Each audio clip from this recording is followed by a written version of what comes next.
Welcome, everyone. Back in the early 90s, I was teaching some world religion courses in the religion department. And I got permission to bring over a man named Narinder Pal Singh. And it was really enjoyable to bring this Gursikh from India. He's a man I knew. He has a long, flowing white beard.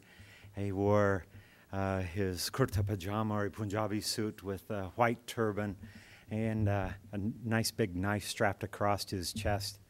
And it was enjoyable walking around BYU campus with him and seeing how people responded as Narinder walked by.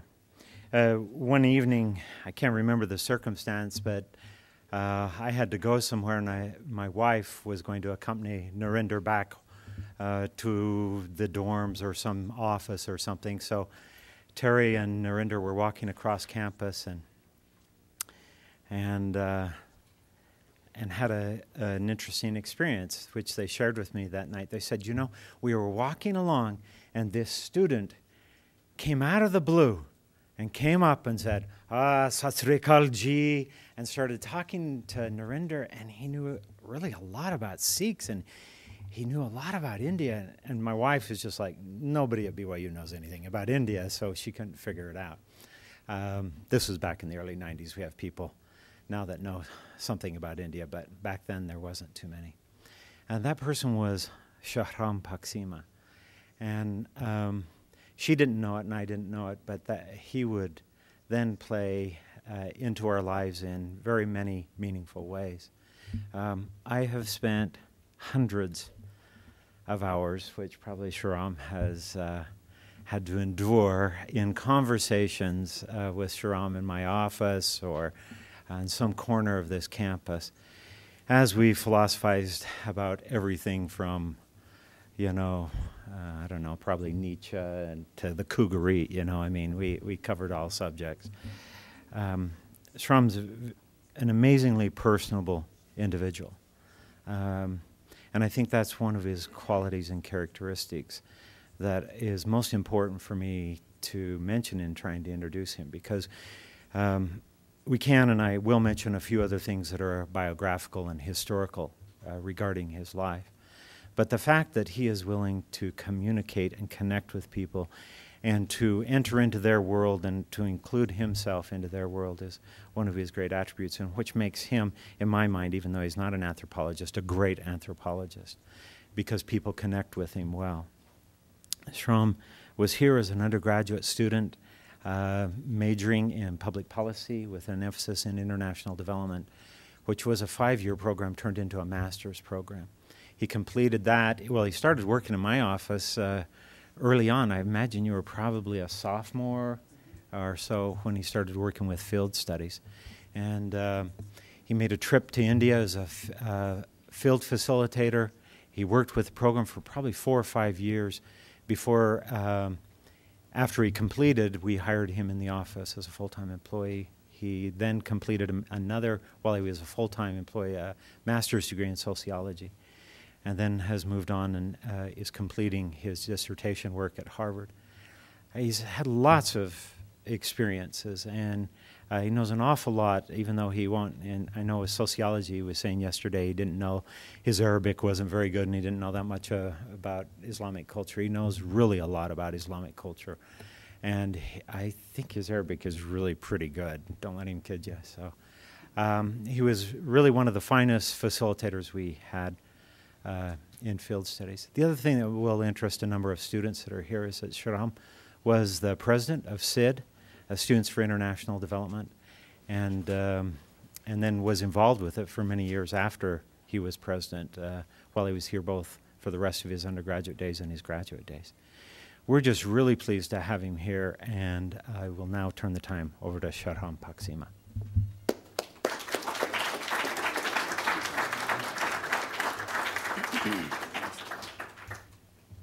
Well, good afternoon, everyone. It's an honor and a privilege for me to be here in not only an institution like BYU, but particularly this part of that institution, which I have so many fond memories of and feel so so importantly about. I'm grateful for this opportunity to speak with you today, and I'm looking forward to sharing some of the experiences and perspectives that I've gained through my time during here at BYU and my post-BYU experience. I'm afraid that the title for this presentation is a little bit misleading. I hope that you're not only here for a discussion or a presentation about India and development, although that's a portion of what I'll cover, but I intend to talk about some things about the Middle East as well. I've been asked to talk about a few different things. One, to talk about how my field studies experience relates to the rest of my educational experiences, to my career and work in international development. I've been asked to talk about graduate schools in international development, getting into them, and a little bit about the lay of the land. And thirdly, about my work actually currently in international development education. So it's no small feat. You'll have to bear with me. We're going to fly through a bunch of different things. What I'd like to do is present for about 20, 25 minutes and leave some good time for each of you or any of you who are interested to ask questions. As I was preparing for this presentation, it's nice to start off with an inspirational quote of some kind, a call to action of a certain kind. And so I was thinking, Amartya Sen, Gandhi, Margaret Mead, some of these great, people that I've looked up to through the years. And I just couldn't settle on the right one until I came across this one by a relatively unknown philosopher named Theodore Geisel, a.k.a. Dr. Seuss. And in a particularly important book, The Lorax, he says, "Unless someone like you cares a whole lot, nothing is going to get any better. It's not." And I'd like to start with that as an inspirational quote, a kind of call to action. This place, as I mentioned, means a lot to me in a number of different ways, but I think the Kennedy Center in general, and in particular the International Study Programs Office and the range of faculty that work with the International Study Programs Office have inspired me through my educational training here to go and do the things that I'm doing. And admittedly so, I think it's important to note that I'm very much at the beginning of my career. I don't claim 25 years of experience, so you'll have to put what I say into some kind of context. But nonetheless, I think each of us, especially if you're a student at this institution, you have a unique place and position in this world. And I would say it's our charge to fulfill this kind of call to action. And I would contend, and I hope that you find through my message today, that this is the place where you get the training to be able to fulfill that charge or that call to action. I'd like to start talking about this in just a couple different ways. One, if you think of this at the institutional level, BYU is a unique place. It has a unique mission and purpose among other universities and institutions of higher education. The best way to do this in the most succinct way is to call your attention to a couple of the mottos that you see on the entrance to BYU. The world is our campus, and another one is what? Enter to learn and go forth to serve.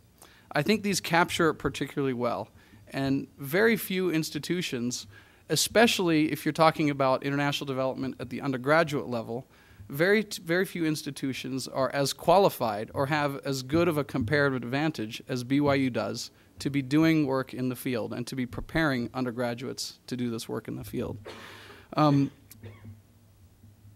But we have a scripture that we refer to where much is given, much is required. And I think there's a lot of responsibility that comes along with that. On an individual level, we each, whether you're Latter-day Saint or whether you're someone who's not Latter-day Saint but you happen to be at this school, you have an individual, unique opportunity and responsibility to respond to that call to action. Before I wade in through some of my own experiences and thoughts, I think it's important to lay out a couple of things that are what I'm calling kind of potential tensions or perceived tensions in this type of work if you choose to go down this road. The first is that you hear a lot about a dichotomy, which I think is a somewhat false dichotomy, but there's some truth to it, between theory and practice in international development. Too often we tend to block ourselves into practitioners or academics. And I think that's not a particularly useful dichotomy, because ultimately, if you're a good academic or if you're a good practitioner, you're calling on the best traditions of each of those other avocations to do the work that you do and to do it better and to make it better. That's especially important in international development. Another potential tension is, as you're considering a career in this area, quite frankly, it is very difficult. International development work is not easy. You're dealing with the problems of humanity. And to do a career, to do something at the level and with the level of involvement that most of us who get into this work are interested in, to do that requires a lot of sacrifices. So you'll oftentimes hear people who will say, you can't make a living doing that, or that's too idealistic, or whatever. I don't mean to denigrate that, but because it's certainly true. But I do mean to say that for committed people, there are ways that you can make it work. And if you really think about what a Father in heaven would have us do, if he's going to give us the charge to go out and be the salt of the earth, he's going to give us opportunities and ways to make it work so that we can also take care of our families while we're doing that other type of work. A third possible tension or potential tension is the fact that we know from a scriptural perspective that there are going to be some bad times that we're going to be in for in the world on a global level. But I don't want us to be lulled into a sense of inaction or whatever because we think, woe is me and woe is the world, that we can't do anything about this because this death and destruction is fated to be. Quite the contrary. We have an obligation to actually work in the individual communities and in the sphere of influence that we have. And we can't use that call to to misunderstanding the scriptures as a call to inaction. Rather, I think we need to think about ways to work within that to ultimately fulfill the command that the Master gave us, Jesus Christ, to really go out and to bless the lives of others around the world. So having said that then, let me launch into these three different areas that I've been asked to talk about. First, a little bit of background to give you some context for what I'm going to say about myself. I hate to do this. I don't like to talk about myself, but just I think it's somewhat important. This reference in my title to Punjab comes most directly, although I've got a lot of experiences and very dear friends in Punjab from my own time, is a reference back to my grandfather. My father is half Indian, half Punjabi, and half Iranian. My mother comes from another very exotic place called Idaho, and somehow they ended up, their worlds coalesced around what's now called BYU Idaho, was Rick's College at that time. My grandfather, who was from Punjab, was born in a village which was quite remote at that time, didn't have a school which was anywhere close. My grandfather I think he had received about 6 months of formal schooling. He was quite an inquisitive person, and my great-grandfather used to brag to all the people in the village how he had an educated son, because his son and his son's friend were the only two that had even a 6-month formal schooling. His passion and his dream, right from the beginning, was to establish a school in his village. And he inspired that vision into my father, and likewise my father has passed it on to myself as well.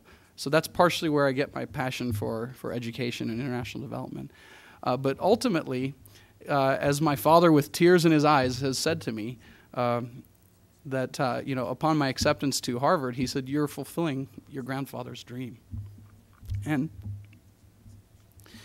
the reason I put the word Pinnacle here in quotations is that Harvard, places in the international development world, or organizations like the World Bank, which are typically thought of as the pinnacle, are conceived of or thought of as the pinnacle for very good reasons in many ways. So I don't mean, and please don't take this as an anti-elitist, whatever. They're wonderful places, they do wonderful things, but there are many, many other places where people are doing good work, are doing good things. I simply bring it up to say that my life is a fulfillment of the dreams of many people besides myself. Not just my own dreams, but it's the fulfillment of dreams of many others. And I think as you perhaps look at yourself in my shoes or whatever, if there's one thing I want you to take away from this presentation today, if you're a student, is dream big and do the things that you feel called to do. I'm special and unique in some ways, but I'm not that special and not that unique. Each of you have different things, whether you can realize and recognize it now or not, which will help you to go out into the Harvards or the World Banks of the world and will help you to have an impact and will help you to make a difference in the world.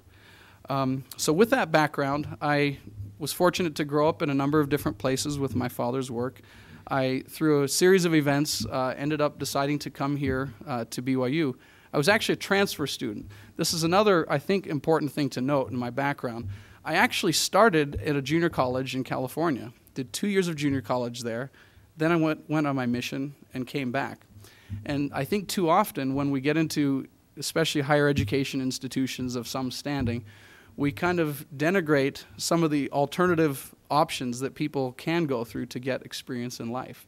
And one thing I'd like to say that I've hopefully learned from this process is that I don't feel as though I've been disadvantaged as a result of that initial foray into higher education. What I've hopefully been able to do is take advantage of the opportunities that I do have. For me, it was kind of a purposeful decision to go to the junior college route. But fortunately, I ended up here and had a great opportunity to get training from some wonderful people here, which was a launch pad then for the next step, which took me to my doctoral program at Harvard. That was a launch pad for a variety of different work experiences as well. So as Dave mentioned, I started when I got here to BYU in the public policy program with international development as the emphasis. I did an Arabic minor as well, which unfortunately at that time we didn't have the Middle Eastern studies emphasis. I think it's a great thing. If you're going to be doing development, you need to understand the people among whom you're going to be working. I can't say enough about that. And a minor like that or a major like that is a very wonderful way to do it. So my experience with international study programs. It's interesting. I actually had one other experience loosely defined with the International Study Programs Office before I did my field studies experience with Dave and the field studies office. I actually did the Arabic intensive program through the Arabic department partly, and now it's being run through International Study Programs. And I bring that up to just say that there's a philosophy here with international study programs, which is that you really want to try and give people an opportunity at several different stages or with people with different backgrounds and bring them along that. So what I would say, if you're someone here who's interested in international development, but you don't have the experience, don't say again, woe is me, there's nothing for me to do. Get involved in an appropriate way. Identify those places where you can get the skills and then build upon this over time. So I did the Arabic intensive program, then I did an internship right after that in Jerusalem, which again is another part of the International Study Programs Office. As a result of that, I came back and, I shouldn't say as a result, but the next step then was I came back and I ended up working with Dave and Chalita and a number of others who were here. Had a wonderful experience, especially my field studies experience towards the latter end of my schooling here really set me up in good stead for getting into the doctoral program that I eventually ended up getting into.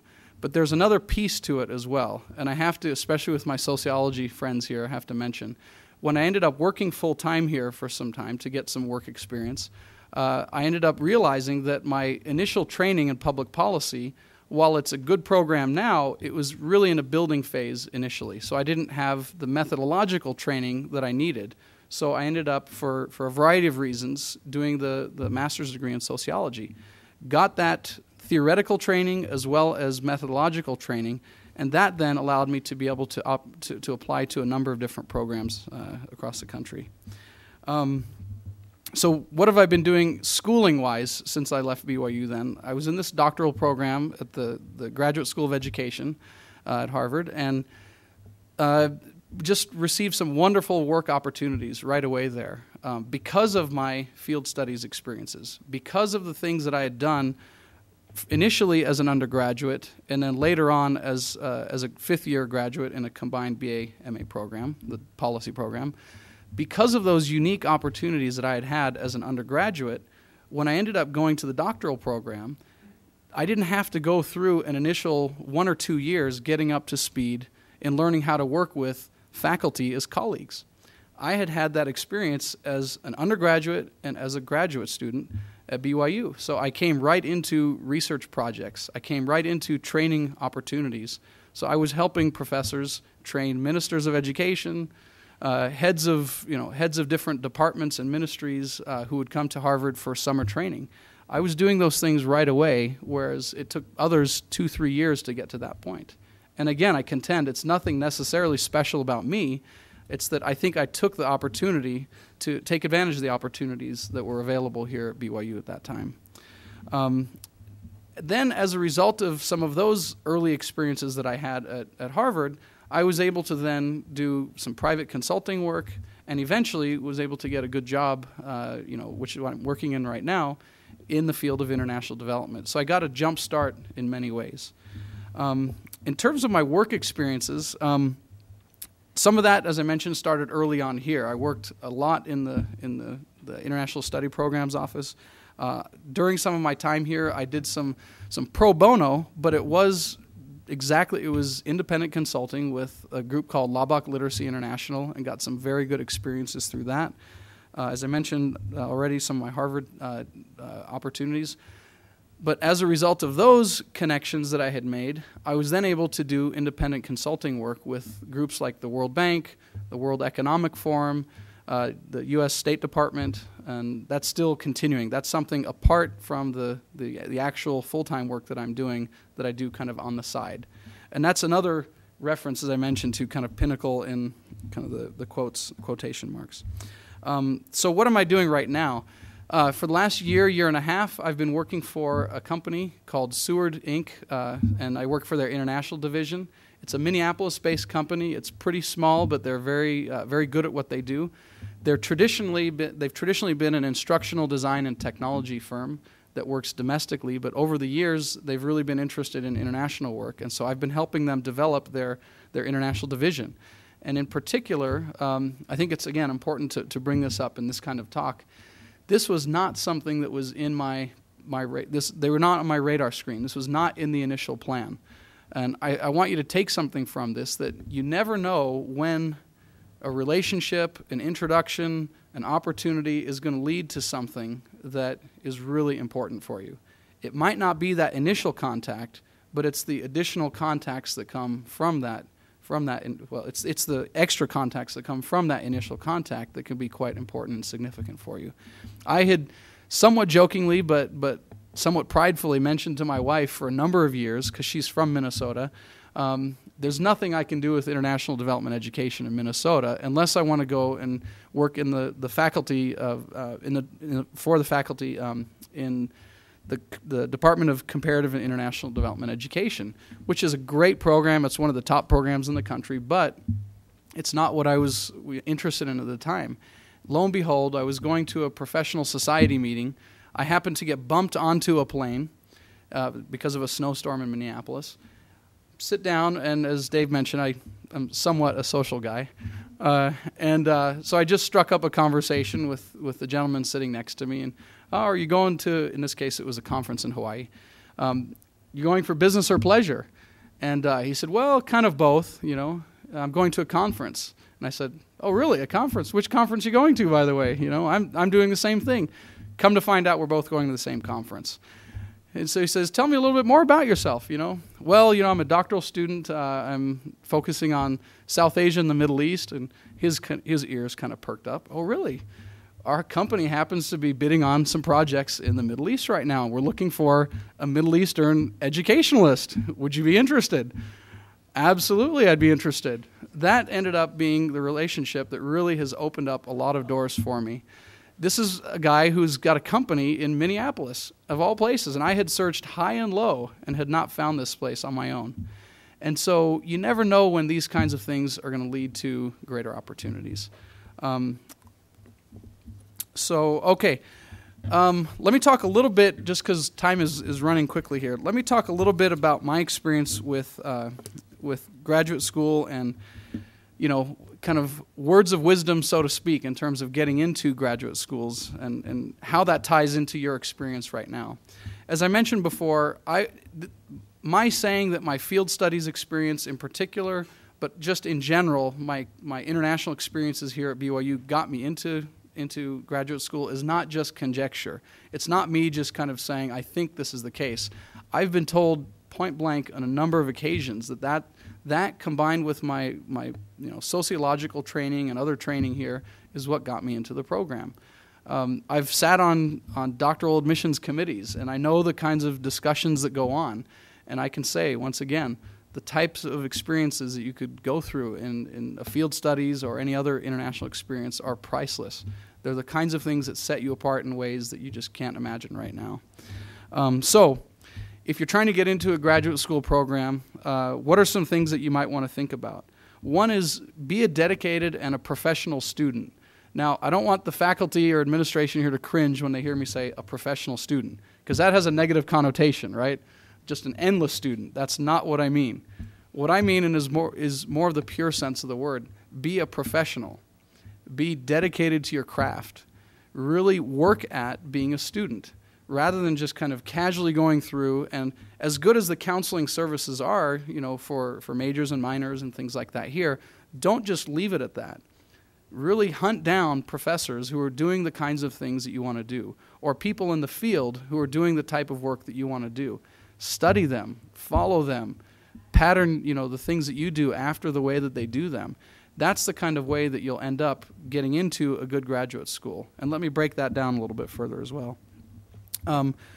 Work with professors to really learn the lay of the land in the field that you're interested in. Each career or each career track has rules and procedures and regulations and norms and customs and cultures that define that particular career. It's important for you to learn those things as early as possible because that helps you to have a leg up in the process of knowing how to get into graduate programs and in particular knowing which programs you want to get into. Another important thing is do as much as you can as early on to get involved with professional societies and academic societies. Not only go and attend those societies or their meetings, but present at them as well. It might seem like a terrifying experience at this point, but it really is worth your time and effort. So start, working with professors right now on research, on projects and things like that, and really get yourself out there. It's like, for those of you, again, who are LDS, it's like giving talks as a little kid in primary. Those opportunities help you in public speaking in your later career. It's the same kind of thing, just writ large. Get out and get actively involved. And it's not just because you're going to improve your presentation skills, although that's important. It's mostly because that's where you make the connections with other academics, if you're interested in going the academic route, or other professionals in the field.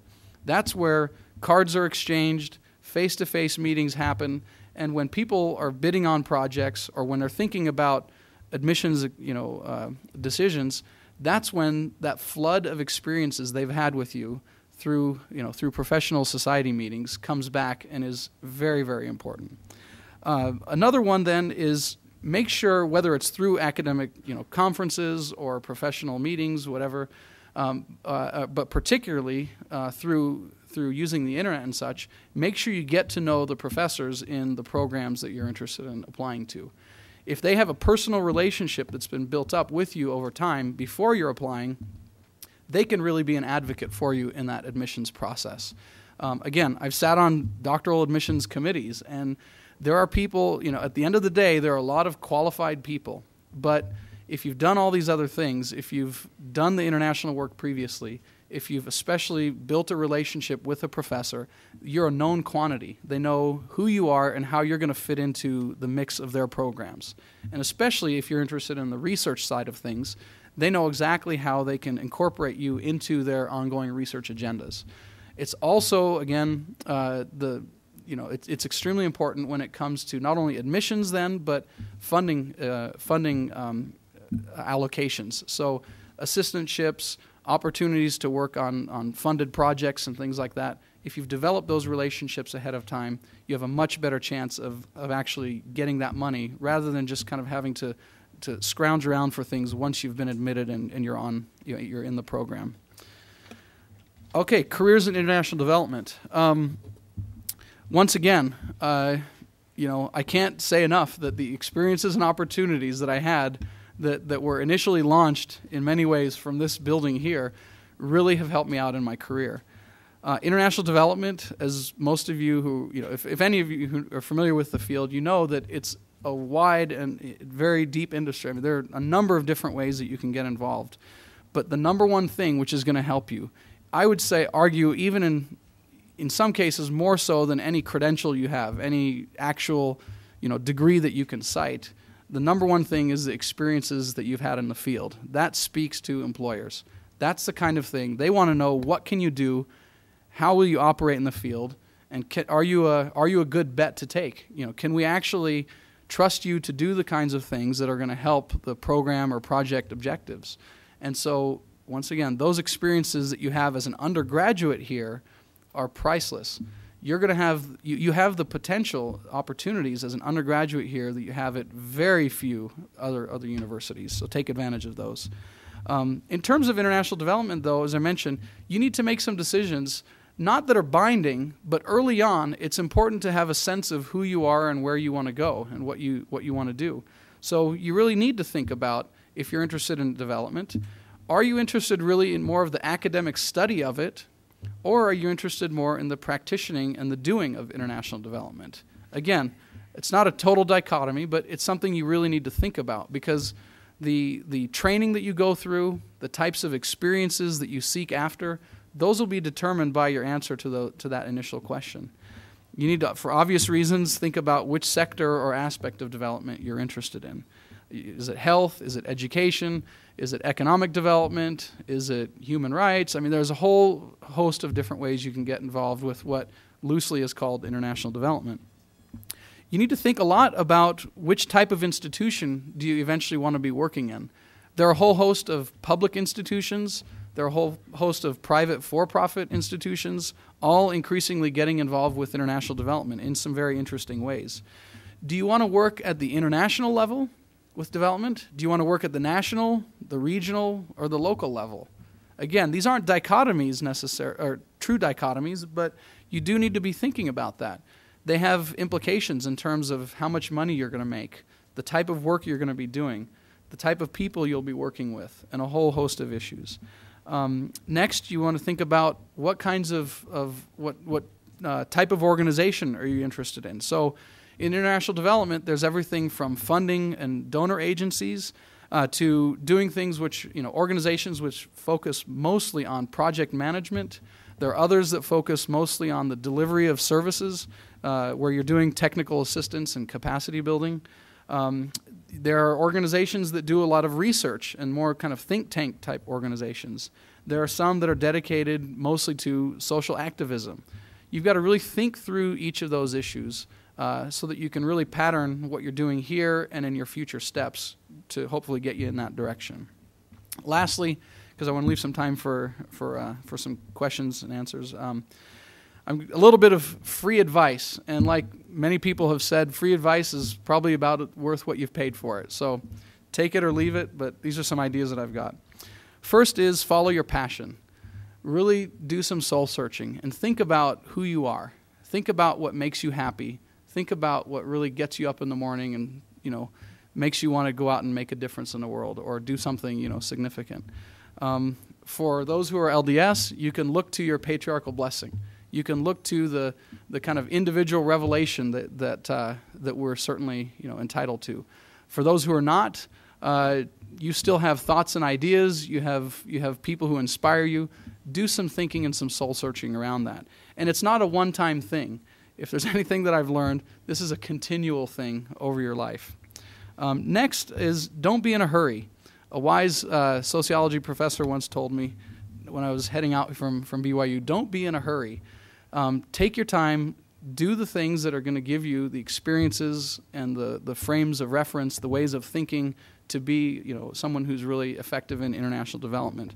But likewise, just like you shouldn't be in a hurry, you shouldn't be sticking around longer than is necessary. Because sometimes we get into comfort zones, which can be very pacifying. And it's happened in my life to a certain extent. It's happened in others' lives. Don't wait around too long as well. So you need to be constantly vigilant about that balance.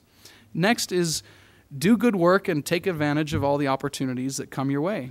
And then once you've done that, once you've done everything else you can do, trust that you're going to be given opportunities along the way that really will make a difference.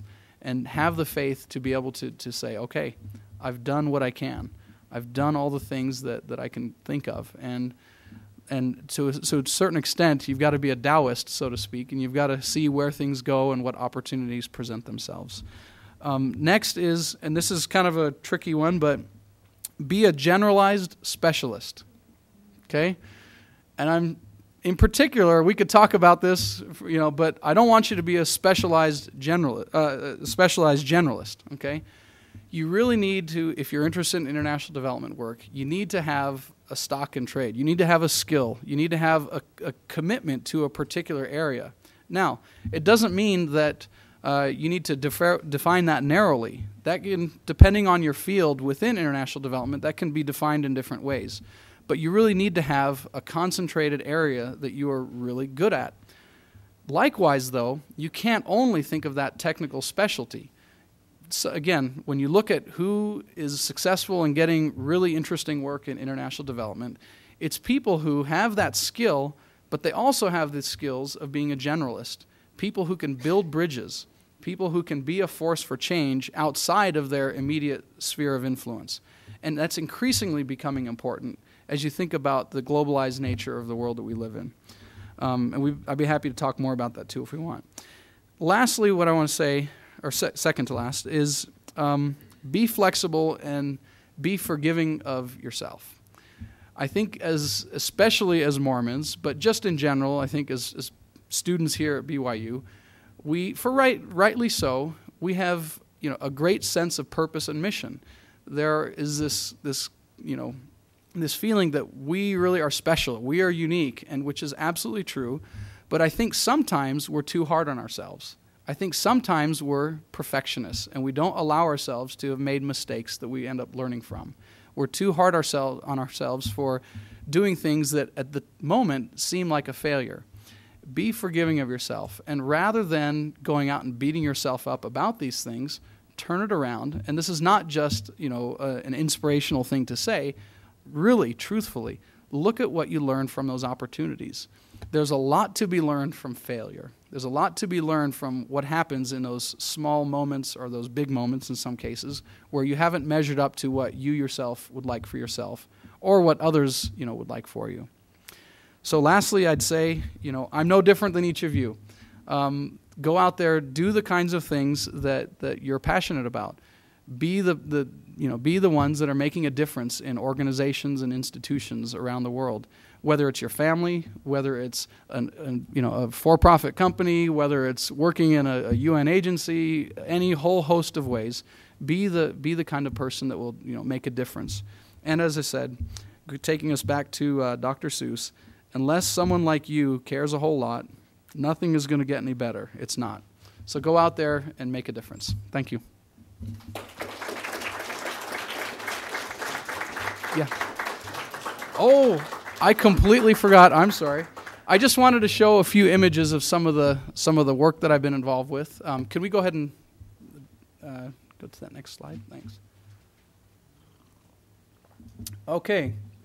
This is a little bit scattered, but these are some pictures from my dissertation research in India. Just really quickly, what I'm in the process of finishing up is a study of looking at the impact of individual and organizational networks of a variety of different kinds, looking at the impact of those networks on education outcomes, particularly in a context of decentralization. I'd be more than happy to elaborate more on that, but in essence, what we did was myself and a team in the middle here of 16 data collectors. We did a survey among 720 local village council members who increasingly are getting more and more responsibility for education management at the village level. I did on my own then with an interpreter a lot of qualitative research as well to support what we're finding in the actual quantitative side of the study. So this is just a picture of one of the schools that I was doing interviews at in Andhra Pradesh in southern India. And these are some of the data collectors in action on the far right side there with a village council member. Can we go to the next one, please? This is most recently a lot of the work that I've been doing with Seward. As I mentioned, working in the Sultanate of Oman, which is a country on the end of the Arabian Peninsula. It's a country which, in 1970, had only about 7 miles of pavement in the whole country. Had one formal school and had one hospital. And they've come an incredibly long distance in that 30-some-odd years. But they've done so largely by importing labor from Egypt, from Palestine, from South Asia, from a lot of different places. And they're in the process now of going through a major human capital development campaign. So what they're doing is they have different kinds of projects where they're trying to upgrade the skills of, in this case, school leaders. So the type of work that I've been doing there is giving workshops and presentations on a variety of different school leadership, and particularly, part of my background in parent and community involvement. Part of what we're doing, and any good development work, is building local capacity. So we've also been doing training. These two individuals on the far right who are standing up are from the Ministry of Education. They're more kind of policymakers. They're training a hand-selected group of secondary principals who are going to serve as master trainers to go out and train principals around the rest of the country. The next one, please. And these are just some of the participants in the workshops. You see one of the ministry employees at the head there who we've trained, who's now then training another group of principals. And so this was from what you call a training of trainers. We were then observing him in the training that he was doing and giving him some feedback. The bottom right picture is a meeting. A lot of what I do, aside from the actual training with principals and that kind of, and supervisors, is working with the ministry level folks and doing a lot of capacity building with them, teaching them everything about strategic planning to program evaluation to implementing different education reforms and that kind of thing. So really interesting, exciting work. Next. Along the while I've been working with Seward, I've also been doing some of my own independent consulting. And so I've been doing some work particularly for the World Bank and for the World Economic Forum in India. For the World Bank, it's a few different projects, but basically one of them was working in the northern Indian state of Bihar. It's one of the most backward states in all of India, and in 1 year they were proposing to hire 325,000 new teachers. Okay, so translate that into what kind of territory could you cover with 325,000 teachers here, in the U.S. This was in one state because the state had been depleted for so long by the previous state administrations. So what we did is, I was asked to come in because of my background working with local village councils in education to basically advise the state minister of education there, and to try and basically convince him not to hire 325,000 teachers in 6 months. And so, ultimately, I ended up doing a lot of assessment work and kind of needs analysis initially, and then ended up doing a lot of advising with him. Some of the other work that I was doing for the bank was further in southern India. It was a follow-up study, but it was some things based on the initial dissertation research I was doing, and looking at what different types of partnerships seem to be the most useful in improving education outcomes. For the World Economic Forum, what I was doing was working in the state of Rajasthan. There's a major initiative which the World Economic Forum, and soon they're going to be partnering up with UNESCO to do public-private partnerships. So the state of Rajasthan is one of 3 locations where they've started this project, and the state government there is pairing up with IT firms like Microsoft, Intel, Cisco, a variety of other smaller ones.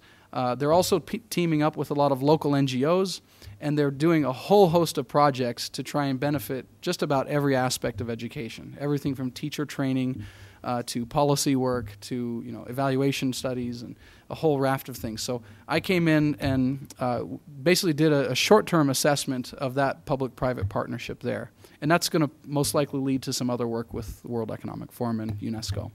So that just gives you an idea of some of the things that I've been doing. I'm sorry we're kind of running short on time, but let's go ahead and have questions and answers if we can.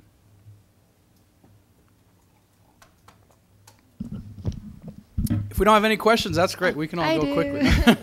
Yeah. I hope this isn't a selfish question, but you gave some advice on building relationships with professors in programs that you're interested in. Mm-hmm.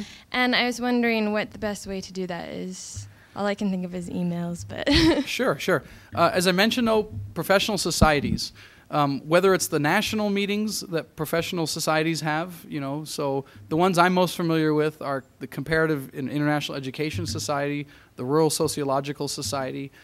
There's other sociology ones and other, there's AERA, major education one. It doesn't really matter as much, which particular ones, but it's which ones are the people that are doing the work that you want to do, which ones do they go to. So it's really just, getting to those conferences. And I think, and this is, from the departmental level, the sociology department was excellent in providing, in some cases, even funding to be able to have graduate students go and present. Now, they did a really wise thing. They incentivized it. They said, if you've got a paper that you want to present, we'll pretty much pay the transportation for you to get there. And so those kinds of opportunities, take advantage of them. If your department doesn't have a policy like that already, propose it to them, because it can only benefit them as a department as well, but definitely benefits you. So that's the most important way. Mm-hmm.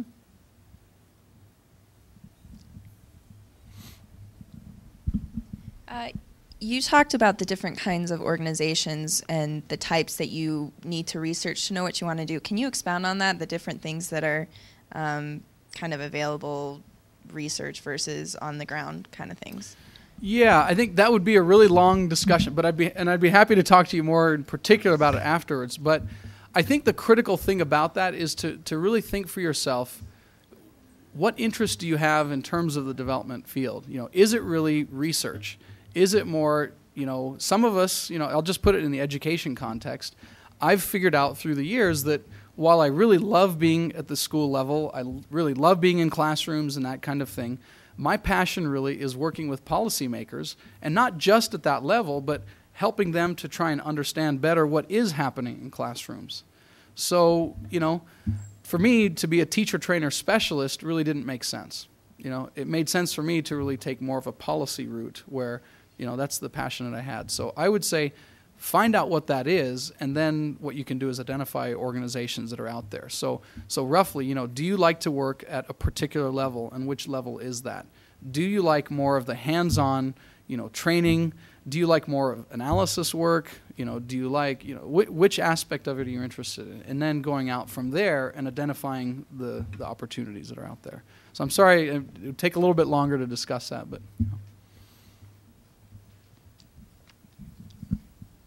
This is kind of a simple question, but how has your career in international development affected your family life and the demands that we have as an LDS culture? Sure. So how have I navigated that tension? I'm not going to beat around the bush. It's affected the type of work that I can consider, right? But fortunately, I have a wife who is, adventurous. She's realistic. She's not going to go and live in a village somewhere forever. She might do it for a short term and has, but ultimately you have to provide for your family. And so what I would say is, there are opportunities if you get into a situation where you and your spouse decide for whatever reasons that it's not advantageous for you to be overseas. There's still a host of development opportunities that are domestic based, but that, either you never go abroad, which I don't, suggest, but there are opportunities like that, but mostly get you abroad in stints. Again, that I don't want to get into a discussion of development philosophy and what works, what doesn't work, but there are opportunities like that. So what I would say, again, is do the research now to find out which kinds of organizations will allow you to live the kind of lifestyle that you want to. It has been tough, it's been challenging, but what we've done is we've kind of looked at it, and maybe this is the most practical thing I can say about it. My wife and I have basically said, look, this is a season of our life where I'm going to have to be out more from the family than I would like to. People can take that too far, so you need to guard against that as well. But I've got a very understanding wife who has said, okay, go out, do some consulting, be away if you need to. 2-3 weeks at a time. It's not great, but you can make it work. But then let's understand then at a certain point, we're not going to continue doing that for the whole career. Now, another thing too is in this day and age, we are extremely fortunate that you can't be physically connected with your family, but you can be virtually connected to your family. So on an almost daily basis, when I was in India collecting my data, my wife was there for half of the time and came back to deliver one of our children. We ended up, using the webcam and using, email liberally.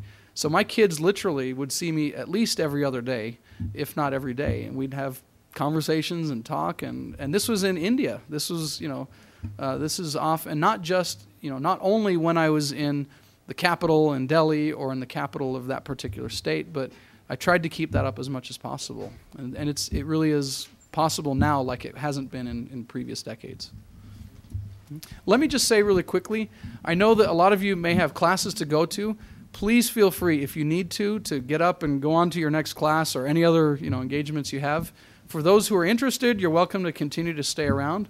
But those who need to, don't feel bashful. Feel free to get up and leave if you need to.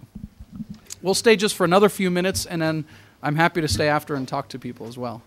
So we'll give people just maybe 10 seconds if they need to leave.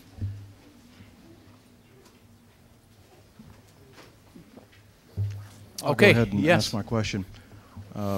Oil today has topped more than $90 per barrel. What are the short-term and long-term development consequences of sharply increased prices and depleting fossil fuel capacity in the world, number one? And number two, what are the career opportunities that might arise as a consequence as we contemplate a very different energy profile? Sure. Well, I'm going to punt on a little bit of the question, or a couple of questions, but hold me to it if I don't really give you enough to hold on to. Let me just mention, especially because of the work that I've been doing in Oman, this is particularly relevant.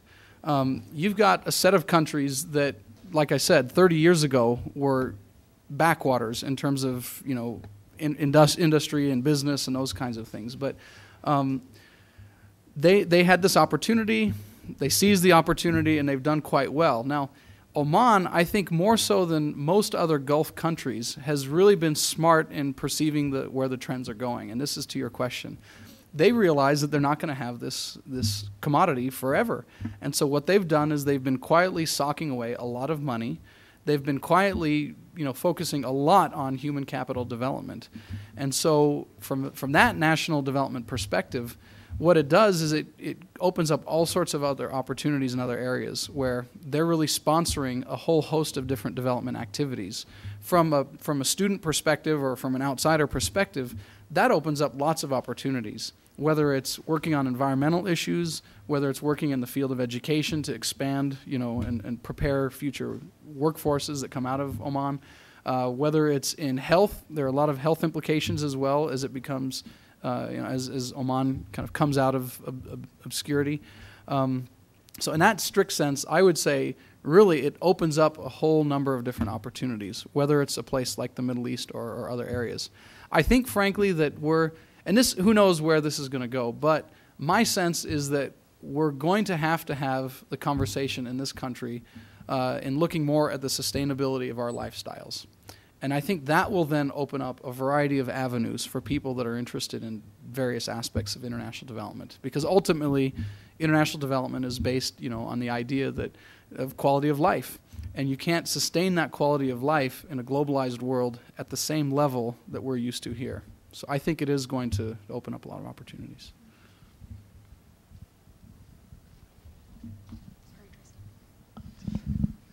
Hi. I've kind of a little bit of a similar question, actually. I'm a student here. I'm a facilitator. And my heart has been with development for a long time. In an effort to kind of balance that, recently I've been spending a lot of time looking at ecology and environmental philosophy and some of those aspects. And the way that you describe Oman 30 years ago, a lot of the people I've been talking to, professors and writers as well, would be overjoyed at 7 miles of pavement in a country, and would be pretty concerned with the oil extraction or the migratory birds and the fisheries, et cetera. Sure. And I have a lot of difficulty in how I want to balance that in my own feelings and thoughts. But I was wondering, in terms of the kind of policy discussions and work that you've had, what kind of weight is given to concerns like that? I mean, the concerns of a sea turtle versus the concerns of a modern health system. How exactly that's balanced? Great question. The first thing that I'd say is you need to ask Omanis how they feel about that, right? It's one thing for us who've gone through this whole cycle of industrialization and that kind of thing to say you need to preserve your nature, your natural resources. You can't do this because that's not the ultimate state that that we're all trying to get back to. And so you talk to any Omani, or I shouldn't say any, but the vast majority of Omanis, and they are very interested in development. Now, the critical question is development on whose terms? And I would say that's my response, that I think what we can do is we do the best work we can when we're preparing others to answer and be equipped to answer those questions and to deal with those questions. Because ultimately, I hate to be just a realist on this, pragmatist on this question, but ultimately change is going to happen, right? They can't just continue to have Oman as a beautiful refuge. It's going to happen, and it is happening, and it has happened. So what we have to do is think about ways that we can best equip and best help others, deal with the development that's in some ways being forced upon them.